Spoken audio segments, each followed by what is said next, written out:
dinámica de la cápsula decidimos densidad urbana y nadie mejor en la ciudad que la persona que tengo aquí sentada al lado para platicar sobre el tema. Pues miren, la densidad urbana es un asunto que no se comprende a veces con claridad, porque densidad urbana mezclado con compacidad, la compacidad habla sobre el que la ciudad no esté dispersa, y la alta densidad tiene que ver con la altura. Todas las ciudades del mundo tienen buena calidad de vida, tienen la densidad como un punto fundamental de su desarrollo urbano, de su plan urbano. Monterrey y muchas ciudades de México descuidaron esto casi a partir de la Segunda Guerra Mundial.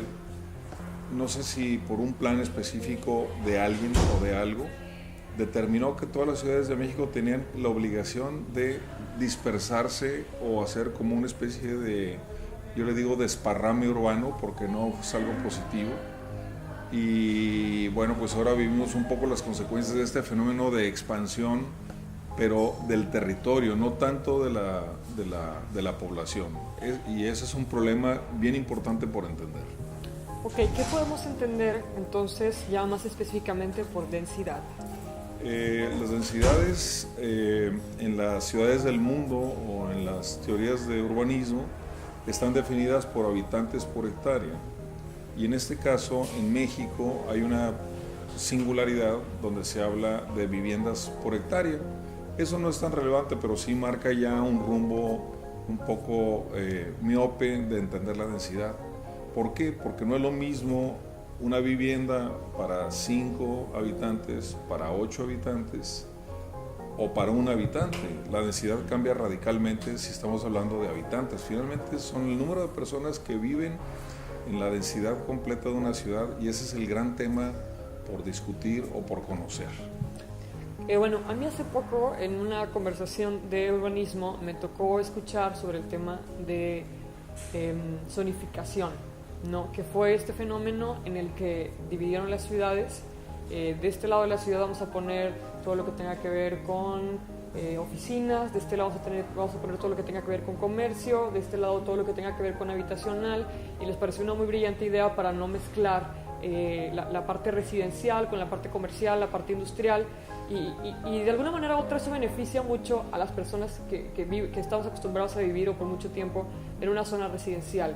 Oye, yo no quiero comercio, yo no quiero industria, yo no quiero ruido, yo no quiero tráfico, pero de alguna manera u otra todos después, con el tiempo, vivimos los estragos de eso, porque vives en una zona residencial, pero tienes que moverte al otro lado de la ciudad, a una zona industrial para trabajar, o a una zona de oficinas para trabajar en la oficina, y después tienes que moverte a una zona comercial para hacer el súper, compras, etcétera. Después a la zona de las escuelas, y te la pasas recorriendo la ciudad, porque volvemos al punto de que está muy desparramada. Entonces hay que entender por qué es que es necesaria la densificación de usos mixtos. Sí, todos estos procesos de pensamiento urbano derivan de una reunión que se hizo un poquito antes de la Segunda Guerra Mundial en Atenas. De hecho fue la reunión, y ahí se reunieron los grandes arquitectos y los grandes urbanistas de época, y coincidieron todos en esta carta de Atenas que había que hacer la ciudad ordenada por sus usos, creyendo que en la medida que tenías ordenados los usos, en esa medida tenías muy bien planificada la ciudad. Pero fue un craso error, porque justamente lo que más se lastimó fueron las vidas de la gente circulando, teniendo lejos todo de todo. Entonces ibas a estudiar, ibas a un lado, a vivir en otro lado, al comercio ibas a otro lado. Entonces el gran problema del zoning, que así se dice en inglés y así se le conoce en el mundo, es que hicieron usos monofuncionales de cada mosaico de la ciudad. Y esto también fue muy impulsado por una idea novedosa del suburbio.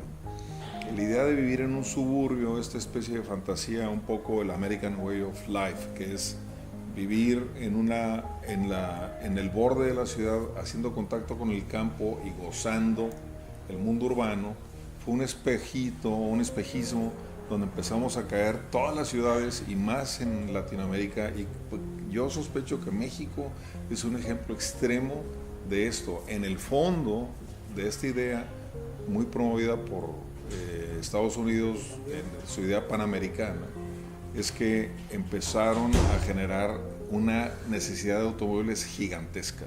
Ese es el gran reto, los automóviles. Para trasladarse de un lugar a otro, ¿no? Y si viven varias personas en una casa o en un apartamento, pues todos tienen necesidades distintas de movilización. Entonces de pronto encontramos casas donde habitan 5 personas y existen no 5, sino a veces hasta 6 automóviles, ¿no? Sí. Y eso se traduce en problemas ambientales, en problemas vehiculares, en problemas que son muy difíciles de resolver. Sí, y una enorme cantidad de tráfico. El caso de Monterrey es paradigmático. Monterrey en 30 años más o menos, digamos, triplicó o cuadruplicó su población. En cambio, el área urbana se multiplicó casi por 6 o por 8, el área. Y lo peor es que el parque vehicular ha crecido casi por 12 o por 14. O sea, tenemos una desmedida uso de los automóviles y todas las obras urbanas, eso es muy importante. En lugar de pensar los alcaldes en hacer parques y plazas de gran calidad y tener espacios públicos muy generosos y muy bien armados, el único plan que en 3 años un alcalde soñaba en Monterrey, en Guadalajara, en México, en León, en todas las grandes ciudades de México, eran pasos a desnivel. No había ninguna obra pública más relevante y más importante para un alcalde desde hace 30 años que hacer pasos a desnivel y avenidas más y más anchas. Ese es el programa de un lamentable alcalde de México. Claro, pero volviendo un poco al tema, ¿cómo puede ser una correcta densificación urbana? La correcta densificación urbana está mezclada o está combinada con el uso mixto. ¿Qué quiere decir? Que en la primera planta, lo que tienes inmediato a la banqueta tiene un uso comercial o un uso muy público o semipúblico. En el segundo piso puedes tener algo como servicios o oficinas, en un tercer nivel también. Y a partir del cuarto o quinto nivel empiezas a tener habitación. Entonces, casualmente Haussmann, que fue el gran arquitecto que diseñó el nuevo París a partir de Napoleón III, y por ejemplo Ildefonso Cerdá en Barcelona, que hizo el ensanche también en el siglo XIX, todos tenían de base la mixtura. ¿Qué significa? Que en una misma manzana tú puedes encontrar comercio, proveeduría de alimentos, de bebidas, productos, y al mismo tiempo puedes trabajar y vivir. Eso significa que Barcelona, la típica Barcelona del ensanche, pues mide 8 pisos de altura, y París se parece también en esas mismas alturas. O sea, son ciudades muy mixtas donde ocurren todas las funciones en todas las manzanas simultáneamente. Y bueno, yo creo que eso se traduce en el bienestar o la calidad de vida de las personas, que ya no vives en el auto o en el tráfico, sino en tu barrio, vives tus espacios públicos, vives tu casa, tu departamento y tu ciudad. Claro. Hay un fenómeno muy importante y lo detectamos donde tenemos este asunto del zoning, que es monofuncional. Si un espacio está vivo de día y muerto de noche, es por el zoning. Si un lugar está vivo entre semana y muerto en fin de semana, es por el zoning. Si al revés, está vivo el fin de semana y no entre semana, es por lo mismo. Entonces, estas ideas de ciudad funcionalista fueron un gran error. Llevamos 40, 50 años equivocándonos en esto, y ya llegó México un momento en que tiene que cambiar. Tiene que cambiar y ya es momento de cambiar. Bueno, ahorita platicábamos de los casos ejemplares en Barcelona, incluso en París, pero ¿qué te parece si nos vamos a Monterrey para ser un poquito más ilustrativo? ¿Cuáles pueden ser desarrollos? Incluso no tienen que ser actuales, pueden ser desarrollos que se hicieron muy atinadamente hace muchísimos años, sí, de densificación que funcional, ¿no? Que fue funcional para las personas. Mira, un edificio de esos mixtos que yo me acuerdo bien que funcionaba es el edificio Chapa, que está en la calzada Madero. Teníamos unas zonas de comercio y además de oficinas combinado con estacionamiento. Era una buena idea de edificio, de hecho sigue vivo y funcionando. Y digamos, los condominios de institución a mí me gustan porque están situados cerca del centro. El problema es que los condominios en sí mismos no tenían adentro incluidos muchos temas de comercio o muchos temas de educación, por ejemplo, aunque sí tenían un poco esa semilla de ir combinando usos. Y digamos, y los peores ejemplos para mí son los grandes y masivos centros de vivienda que se han diseñado en Suazua, en Villa García, en lugares lejanos de la ciudad donde no hay nada más que puras casitas como si fueran zapatos de cajones, cajas de zapatos, y no tienes ninguna cosa que te combine o que mezcle la parte social. Bueno, y después eso se traduce en un fenómeno sociológico que es gente que adquiere sus casas lejos pues ahora sí que civilización, ¿no? Donde no hay escuela, donde no hay trabajo, donde no hay servicios públicos, por el afán de adquirir una propiedad.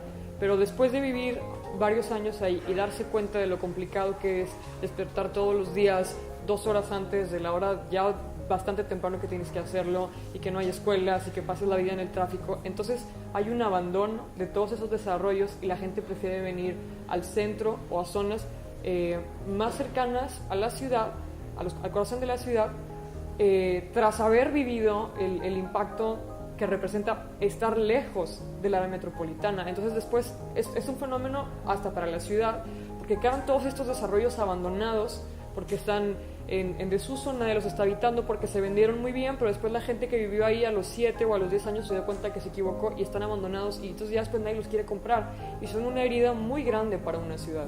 Sí, eso es indudable, los suburbios abandonados. Y el otro fenómeno que está ocurriendo es que el centro de Monterrey, que es la mejor parte, el mejor sitio para vivir en Monterrey, también está abandonado. O sea, que tenemos abandonos, huecos. La ciudad es una especie de queso gruyere donde todo está como entre vacío y ocupado, y todo el mundo vive en el tráfico. Como yo le digo a los amigos, ¿con quién desayunas? ¿Con tu familia o con tu coche? Y lamentablemente es algo súper común que la gente habla por teléfono, resuelve asuntos de toda índole y usan el automóvil como una cápsula, inclusive de la familia. Hay gente que tiene la vida de familia dentro de los coches. Y bueno, pues es una historia larga, pero digamos esta sería una especie de introducción a la densidad urbana. Claro, pues no nos queremos despedir sin antes agradecer a la Biblioteca Benjamin Franklin y al Instituto Mexicano Norteamericano de Relaciones Culturales por habernos facilitado sus instalaciones para la realización de este video. Es un lugar precioso, vengan a ver esta biblioteca, está llena de información en idioma en inglés, muy buena hemeroteca con revistas de muy buena calidad. Les agradecemos mucho y nos vemos hasta la próxima.